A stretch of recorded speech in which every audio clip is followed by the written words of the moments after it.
And not just the high seas, the war has also reached the stores of Zara, the fashion giant. It is facing a boycott.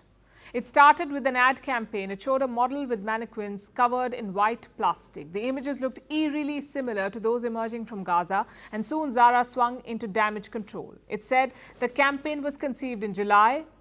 It even pulled the new ads. But the apology has fallen on deaf ears. Protesters have taken over Zara stores globally. Some were forced to shut down. Our next report tells you about the latest brand caught in the Israel-Hamas crossfire. The world of fashion operates on desire. If you need new clothes and new trends, a brand must deliver immediately. It's what we call fast fashion, and one of its pioneers is Spanish fashion giant Zara. But what happens when customers want more than just trends? What happens when they want accountability? It's a question that Zara is facing today. Its own ad campaign has triggered a call for boycott. The campaign was called The Jacket. It showed mannequins with missing limbs and statues wrapped in white. In one of the photos, a model is pictured carrying a mannequin wrapped in white plastic. In another photo, a mannequin is without arms. The background shows cracked stones and damaged statues. Zara may not have given it much thought, but the similarity was almost uncanny.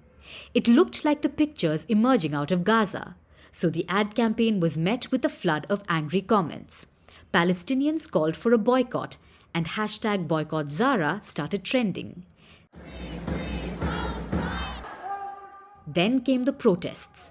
In Canada, protests were reported at multiple Zara stores, including 2 in Ontario. There were demonstrations in Toronto and Ottawa too. Pro-Palestinian protesters, some waving Palestinian flags, gathered outside a Zara store in a mall, chanting, "We charge you with genocide." We charge you with genocide! We charge you with genocide! In Glasgow, protests forced a Zara store to close. Then there were protests in Germany,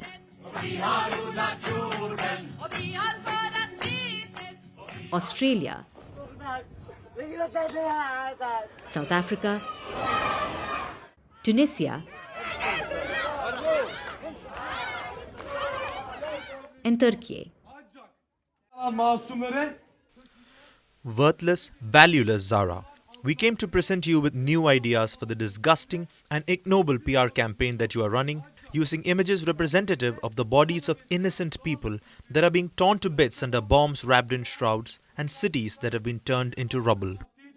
Zara has since gone into damage control mode. Its first response was to ignore the boycott calls. But when they got too loud, Zara went into defensive mode. It said this campaign was conceived in July, well before the Israel-Hamas war began. And it was shot in September, so there was no way it was inspired by the war which began in October. But the boycott calls continued. So Zara has junked the ad campaign and issued an apology. At the same time, they say it's only a misunderstanding. And this is not new for Zara. In 2014, it released a t-shirt with the slogan, "White is the new black." It was slammed as racist. Then they were slammed for a unisex line of clothing. In 2022, Zara stores in Israel held a campaign for far-right minister Ben-Gvir. That too led to a boycott call. But this time the controversy shows no sign of blowing over. As the fighting continues in Gaza, more and more international brands are facing scrutiny and boycott calls. First there was McDonald's, then Starbucks, and now it's Zara. It may attempt a delicate balancing act, but its defense looks as tattered as a last season trend.